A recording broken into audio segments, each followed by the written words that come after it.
Welcome back to Cyber Sea of Galilee, DSMME, and Ergo Brog to all you Irish people on this feast of St. Patrick.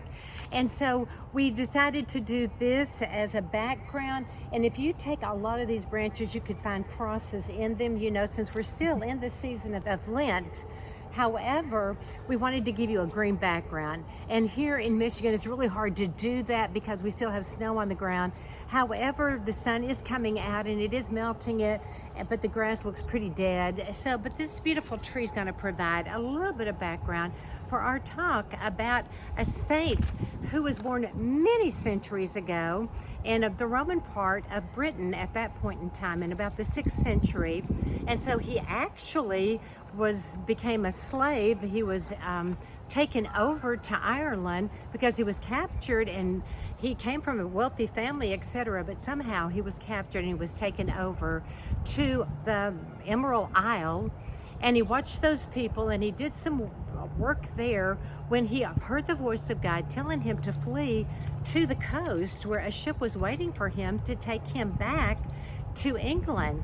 And because of all these experiences that he went through, he went on and became a priest there back in England, but wanted to come back, which he did, to Ireland so that he would be able to convert the Irish people there. So he is the big hero of Ireland, and Ireland really needs to get its act together and return to the faith because they have such a powerful missionary saint in the great St. Patrick. And all you Irish people, I bet, are wearing green or shamrocks. And why the shamrock? Because St. Patrick used that shamrock with its 3 petals as a sign of the Trinity. And so the Father, the Son, and the Holy Spirit in the one God. And so he was teaching the Trinity. And so everywhere you see shamrocks, you probably think of the Irish, you probably think of St. Patrick's. Make sure you also remember and think of the Trinity because it's 3 in 1. And so on this beautiful feast day where so many people are celebrating all over the world, the Irish in particular, let us remember to ask for the zeal of the great St. Patrick, that we will be willing to give our lives in whatever way God wills of us to become missionaries in this new evangelization that Pope St. John Paul the Great called for, that we would go out and evangelize the entire world with the message of Christ.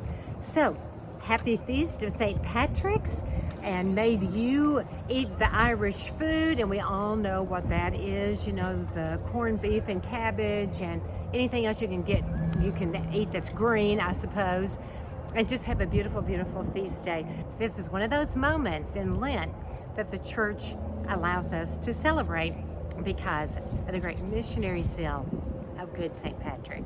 God bless you. Signing off from Cyber Sea of Galilee.